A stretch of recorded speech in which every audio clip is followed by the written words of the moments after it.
شب معراج ایمان کو تازہ کرنے والا عظیم واقعہ۔ شب معراج وہ بابرکت رات ہے جو امت مسلمہ کے لیے ایمان، یقین اور قرب الہی کا عظیم تحفہ ہے۔ یہ وہ رات ہے جس میں اللہ تعالیٰ نے اپنے محبوب نبی حضرت محمد صلی اللہ علیہ وآلہ وسلم کو ایک ہی رات میں مسجد حرام سے مسجد اقصیٰ تک کا سفر کرایا، پھر آسمانوں کی سیر کروائی۔ یہ واقعہ صرف ایک معجزہ نہیں بلکہ ایمان کی وہ کسوٹی ہے جس پر سچے اور جھوٹے دلوں کا امتحان ہوا۔ شب معراج ہمیں یہ پیغام دیتی ہے کہ اللہ کی قدرت ہر حد سے بلند ہے اور اس کے فیصلے عقل انسانی کی محدود سوچ سے کہیں آگے ہیں۔ معراج کا سفر اس وقت پیش آیا جب نبی کریم صلی اللہ علیہ وآلہ وسلم کے زندگی میں آزمائشوں کا سخت ترین دور چل رہا تھا۔ حضرت خدیجہ اور حضرت ابو طالب کی وفات ہو چکی تھی، طائف میں شدید اذیتیں دی جا چکی تھیں اور مکہ میں مخالفت عروج پر تھی۔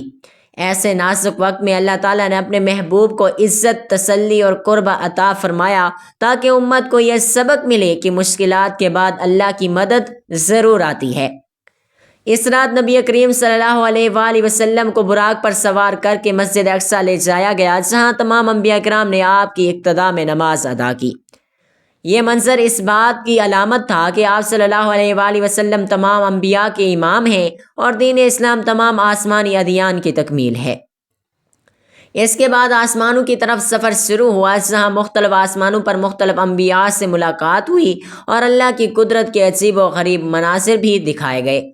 معراج کی سب سے بڑی نعمت نماز ہے جو اسی رات فرض ہوئی۔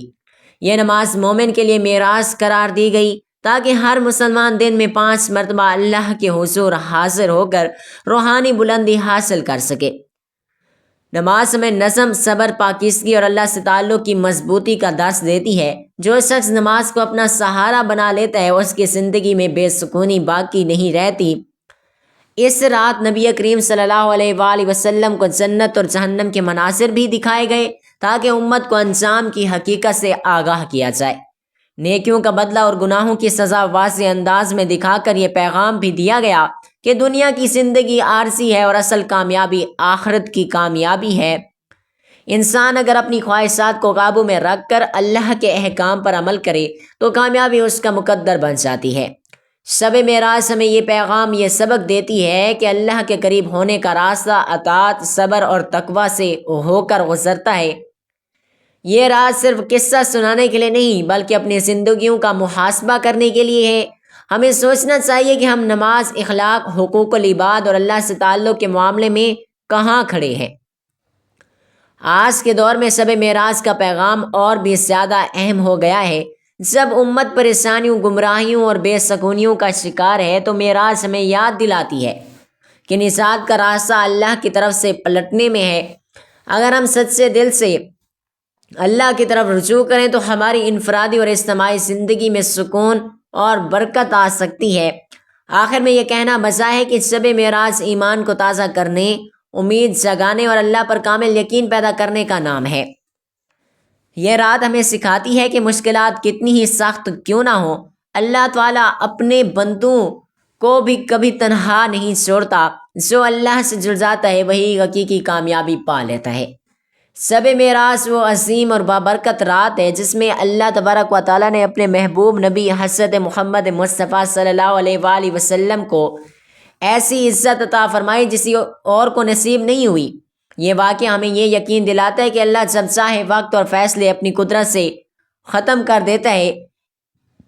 ایک ہی رات میں زمین سے آسمان تک کا یہ سفر ایمان والوں کے لیے روشنی اور ہدایت کا سرچشمہ ہے۔ یہ واقعہ اس وقت پیش آیا جب نبی کریم صلی اللہ علیہ وآلہ وسلم شدید غم اور آزمائشوں سے گزر رہے تھے۔ دنیا کی تکلیفوں کے مقابلے میں اللہ تعالیٰ نے اپنے رسول کو آسمانی تسلی عطا فرمائی تاکہ یہ پیغام دیا جا سکے کہ اللہ اپنے محبوب بندوں کو کبھی تنہا نہیں چھوڑتا۔ شب معراج ہمیں صبر سکھاتی ہے اور یقین بھی دلاتی ہے کہ آزمائشوں کے بعد اللہ کی مدد ضرور آتی ہے۔ اس رات مسجد اقصیٰ میں تمام انبیاء کرام کا اجتماع ہوا اور نبی کریم صلی اللہ علیہ وآلہ وسلم نے ان کی امامت فرمائی۔ یہ منظر اس بات کی واضح دلیل تھا کہ دین اسلام تمام سابقہ ادیان کی تکمیل ہے اور حضرت محمد مصطفیٰ صلی اللہ علیہ وآلہ وسلم آخری نبی ہیں۔ یہ امت کے لیے عزت اور فخر کا مقام ہے کہ اس کا نبی کا تمام انبیاء کا امام ہے۔ معراج کی رات نماز کا تحفہ بھی عطا کیا گیا جو مومن کے لیے اللہ سے رابطے کا مضبوط ذریعہ ہے۔ نماز انسان کو برائی سے روکتی ہے اور دل کو سکون عطا کرتی ہے۔ جو شخص نماز کو اپنی زندگی کا حصہ بنا لیتا ہے وہ مشکلات میں بھی اللہ کی مدد کو محسوس کرتا ہے۔ شب معراج ہمیں اپنی زندگیوں پر غور کرنے کا موقع فراہم کرتی ہے۔ یہ رات ہمیں یاد دلاتی ہے کہ اصل کامیابی دنیا کی ظاہری چمک دمک میں نہیں بلکہ اللہ کی رضا میں ہے۔ اگر ہم اس رات کے پیغام کو سمجھ لیں اور اس پر عمل کریں تو ہماری زندگی سنور سکتی ہے اور آخرت میں کامیابی ہمارا مقدر بن سکتی ہے۔ 27ویں رجب شب معراج کی رات یہ 6 نوافل ضرور پڑھنا، یہ بد نصیبی کو خوش نصیبی میں بدلنے والے نوافل ہیں۔ محترم ناظرین، ماہ رجب جا رہا ہے اور وہ مہینہ جس میں صرف 6 نوافل انسان کی برسوں کی بد نصیبی کو خوش نصیبی میں بدل دیتے ہیں۔ اگر زندگی میں رکاوٹیں ہیں، رزق بند ہے، دل بے چین ہے تو رجب کے مہینے میں 27ویں رجب معراج کی رات یہ 6 نوافل آپ کی تقدیر کا رخ بدل سکتے ہیں۔ سن لیجئے، رجب کے مہینے میں 27ویں شب معراج کی رات ادا کیے جانے والے یہ 6 نوافل اللہ تعالیٰ کے دربار میں ایسی قبولیت پاتے ہیں کہ قسمت جاگ اٹھتی ہے۔ کیا آپ جانتے ہیں 27ویں شب معراج کی رات یہ 6 نوافل بد نصیبی کے تالے توڑ کر رحمت کے دروازے کھول دیتے ہیں؟ یہ عام نوافل نہیں، یہ وہ نوافل ہیں جو ٹوٹے نصیبوں کو جوڑ دیتے ہیں اور مایوسی کو امید میں بدل دیتے ہیں۔ 27ویں شب معراج کی رات میں اگر یہ 6 نوافل پڑھ لیے جائیں تو اللہ ناممکن کو ممکن بنا دیتا ہے۔ قسمت کی لکیر بدلنی ہو، پریشانیوں کو ختم کرنا ہو تو رجب کی یہ 6 نوافل مت چھوڑیں۔ آج رجب کا بابرکت مہینہ ہے اور آج ہم آپ کو بتائیں گے وہ 6 نوافل جو بد نصیبی کو خوش نصیبی میں بدل دیتے ہیں۔ حضرت سیدنا امام محمد غزالی مکاشفۃ القلوب میں فرماتے ہیں، رجب دراصل ترجیب سے نکلا ہے، اس کے معنی تعظیم کرنا، اس کو العصب یعنی سب سے تیز بہاؤ بھی کہتے ہیں، اس لیے کہ اس ماہ مبارک میں توبہ کرنے والے پر رحمت کا بہاؤ تیز ہو جاتا ہے اور عبادت کرنے والوں پر قبولیت کے انوار کا فیضان ہوتا ہے۔ اسے العاصم بھی کہا جاتا ہے کیونکہ اس میں زنگ اور بدل کی آواز بالکل سنائی نہیں دیتی۔ حضرت سیدنا انس بن مالک رضی اللہ تعالیٰ عنہ سے روایت ہے کہ رسول اللہ صلی اللہ علیہ وآلہ وسلم نے ارشاد فرمایا، جنت میں ایک نہر ہے جسے رجب کہا جاتا ہے، جو دودھ سے زیادہ سفید اور شہد سے زیادہ میٹھی ہے، تو جو کوئی رجب میں روزے رکھے گا تو اللہ پاک اسے اسی نہر سے سیراب کرے گا۔ علامہ صفوری رحمۃ اللہ علیہ فرماتے ہیں، رجب المرجب بیج بونے کا، شعبان المعظم آبیاری کا، رمضان المبارک فصل کاٹنے کا مہینہ ہے۔ پیارے ناظرین، اب آپ کو اس بابرکت عمل کو کرنے کا طریقہ بھی بتاتے ہیں۔ سب سے پہلے جان لیجیے کہ یہ عمل 27ویں شب معراج کی رات کو کرنا ہے۔ یہ عمل بہت ہی آسان اور مجرب قسم کا عمل ہے۔ انشاءاللہ اس عمل کے پڑھنے کے بعد آپ کی بڑی سے بڑی 3 حاجات پوری ہو جائیں گی۔ سب سے پہلے آپ یہ سوچ لیں کہ آپ کی وہ کون سی 3 حاجات ہیں جن کو آپ نے اللہ تبارک و تعالیٰ سے پورا کروانا ہے۔ جو بھی حاجت آپ کو مشکل لگتی ہے، آپ کو لگتا ہے کہ میرا یہ کام سالوں سے نہیں ہوا، میری یہ حاجت پوری ہونا ناممکن ہے، تو ایسی بڑی سے بڑی 3 حاجتوں کا سوچ لیں اور پھر عمل کو شروع کرنا ہے۔ اس عمل میں آپ نے 6 رکعت نفل نماز ادا کرنی ہے اپنی 3 خاص حاجتوں کے لیے۔ جان لیجیے کہ یہ 6 رکعت نفل نماز آپ نے 2 رکعت کر کے پڑھنی ہے، یعنی پہلے 2 رکعت، پھر 2 رکعت، اس کے بعد پھر 2 رکعت، اس طرح سے 2 کر کے 3 مرتبہ پڑھنے سے آپ کی 6 رکعت نماز نوافل مکمل ہوئی۔ اب یہ جان لیجیے کہ یہ نماز آپ نے مغرب کی اذان سے لے کر صبح فجر کی نماز سے پہلے رات میں کسی بھی وقت ادا کرنی ہے، چاہے تو آپ اسے مغرب کی نماز کے بعد یا پھر عشاء کی نماز کے بعد بھی ادا کر سکتے ہیں۔ اس کے علاوہ آپ اس نماز کو تہجد کے وقت بھی پڑھ سکتے ہیں۔ اس نماز کی نیت آپ لوگوں نے اس طرح سے کرنی ہے، نیت کرتا ہوں یا کرتی ہوں میں 2 رکعت نفل نماز صلاۃ الحاجات کی واسطے اللہ تبارک و تعالیٰ کے منہ میرا قبلے کی جانب، اللہ اکبر۔ ناظرین کرام، اب اس نماز کی پہلی رکعت میں سورۃ الفاتحہ کے بعد 3 مرتبہ آیت الکرسی پڑھنی ہے۔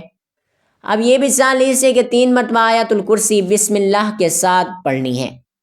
پھر اس کے بعد 33 مرتبہ بسم اللہ کے ساتھ سورۃ الکوثر کو پڑھ لیجیے اور رکوع کرنا ہے اور پھر سجدہ کرنا ہے۔ پھر دوسری رکعت میں بھی آپ نے پہلی رکعت کی طرح ہی سورۃ الفاتحہ کے بعد 3 بار آیت الکرسی اور 33 مرتبہ سورۃ الکوثر پڑھنی ہے، اور وہ بھی بسم اللہ شریف کے ساتھ۔ اسی طرح اب آپ یہ 2 رکعت نماز نوافل مکمل کریں گے۔ اب اسی طرح سب اگلے 2 نوافل پڑھتے ہیں تو یہی نیت کر کے ترتیب کے ساتھ دوسری 2 رکعت نفل بھی ادا کر لیں، اسی طریقے سے جس طریقے سے ہم نے آپ کو بتایا ہے، اور پھر اس کے بعد تیسری مرتبہ بھی وہی نیت کرتے ہوئے آپ نے 2 رکعت نفل نماز ادا کر لینے ہیں۔ اس طرح آپ نے 2 رکعت کر کے 6 نفل نماز ادا کرنی ہے۔ اس کے بعد آپ وہیں مصلی پر بیٹھ کر اپنی آنکھوں کو بند کر لیں، پھر اپنی ان 3 حاجات کا تصور کیجیے۔ انہیں 3 حاجات کا تصور کرتے ہوئے اللہ تعالیٰ سے اس طرح مانگیں کہ جیسے آپ اللہ تعالیٰ تبارک و تعالیٰ سے جھولی پھیلا کر مانگ رہے ہیں، گڑ گڑا کر کم سے کم 5 سے 10 منٹ تک پورے سچے دل سے اللہ تبارک و تعالیٰ سے دعا مانگیے گا، کامل یقین اور پختہ ایمان کے ساتھ دعا مانگیے گا۔ یوں سمجھ لینا کہ جیسے آپ مراقبے کی حالت میں ہیں، آنکھیں بند کر کے پورے خشوع و خضوع کے ساتھ اپنی حاجات کے لیے دعا مانگنی ہے۔ پیارے پیارے ناظرین، اس طرح جیسے جیسے آپ یہ 6 رکعت نوافل ادا کرتے رہیں گے تو آپ کے لیے اللہ تبارک و تعالیٰ کی رزق اور دولت کے دروازے کھلتے رہیں گے۔ آپ کی بڑی سے بڑی 3 حاجات جلد سے جلد قبول ہو جائیں گی انشاءاللہ تعالیٰ۔ صلاۃ الحاجات کی نماز معمولی نماز نہیں بلکہ یہ بہت ہی افضل ترین نماز ہے۔ یہ انسان کو اللہ کے قریب کرنے کا بہترین ذریعہ ہے۔ حضرت عثمان بن حنیف رضی اللہ تعالیٰ عنہ سے روایت ہے کہ جو شخص کسی حاجت یا مشکل میں مبتلا ہو وہ 2 رکعت نفل نماز پڑھے، پھر اللہ کا ذکر کرے اور دعا کرے تو اللہ تبارک و تعالیٰ اس کی حاجت پوری کر دیتا ہے۔ ناظرین کرام، جان لیجیے کہ جو طریقہ ہم نے آپ کو بتایا ہے اسی طریقے سے آپ یہ وظیفہ 27ویں شب معراج کی رات کو کرنا ہے۔ یہ عمل انتہائی بابرکت ہے، اسے ضرور کیجیے گا انشاءاللہ تعالیٰ۔ اس عمل کی برکت سے اللہ تبارک و تعالیٰ آپ کے رزق اور دولت کی بارش آپ کے اوپر کر دے گا اور آپ کے گھر کو رحمتوں سے بھر دے گا۔ اللہ تبارک و تعالیٰ سے دعا ہے کہ یا اللہ اس بابرکت ماہ رجب کے صدقے ہم سے ہونے والے ان 6 نوافل کو اپنی بارگاہ اقدس میں صرف قبولیت عطا فرما۔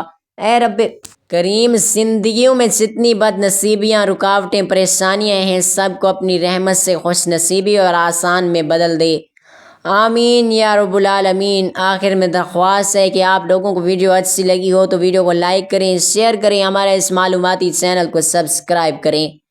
اللہ ہم سب کا حامی و ناصر ہو، جزاک اللہ۔ اپنی نیک دعاؤں اور تمناؤں میں ہمیں ہمیشہ یاد رکھیں، اپنی دعاؤں میں ہمیشہ ہمیں یاد رکھیں۔ اللہ آپ کو ہنستا ہوا مسکراتا ہوا رکھے، آمین ثم آمین یا رب العالمین۔